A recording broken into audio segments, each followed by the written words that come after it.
Another integral part of Chris's work is casting the bronze, an art in itself. This is where the clay or wax model is transformed into permanent bronze.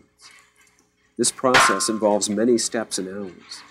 There are a number of casting techniques, but the one Chris uses for his work is called the lost wax method, an ancient form with a tradition that extends back thousands of years and is capable of exquisitely capturing the finest details of a work of art. The casting process begins with making a soft mold of the original sculpture that minutely captures every nuance the artist has put into it. This soft mold is then encased and held in a hard plaster or fiberglass form called the mother mold, and once made, the original sculpture is no longer needed in the process. Into this mother mold, molten wax is poured to make a hollow wax replica of the original sculpture. When cooled, this near-perfect image can be further worked by the artist, either to make minor corrections or major changes. One of these must be made for each casting of the original sculpture. To each wax model, a master craftsman attaches wax rods at key points, which will later serve as channels for the molten bronze to flow into the mold and allow air to escape as it fills with metal. The next step in the process calls for the wax copy to be encased in a hard ceramic shell. This is accomplished by dipping the model into a thick liquid slurry and dusted with fine, heat-resistant sand or stucco.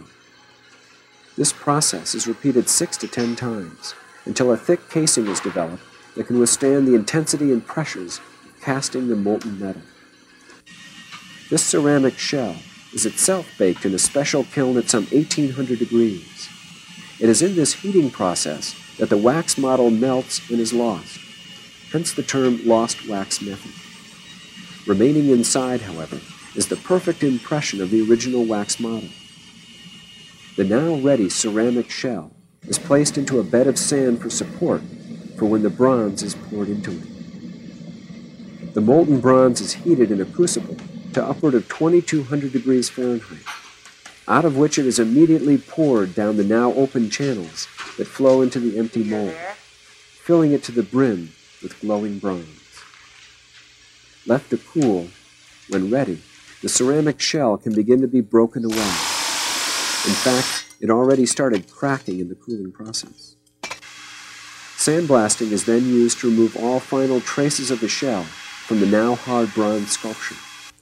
And it is also at this stage that if a bronze is cast in separate pieces, it is welded together.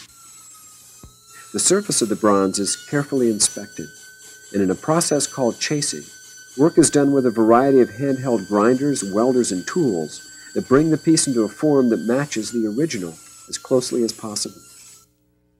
The final step in the foundry is creating the patina, or coloring on the surface of the bronze. Various chemicals and methods are used to create a variety of effects, from the subtle to the dramatic. The chemicals accelerate and control effects that might otherwise take centuries to achieve. As a finishing touch, a base is often put on the sculpture before it leaves the foundry.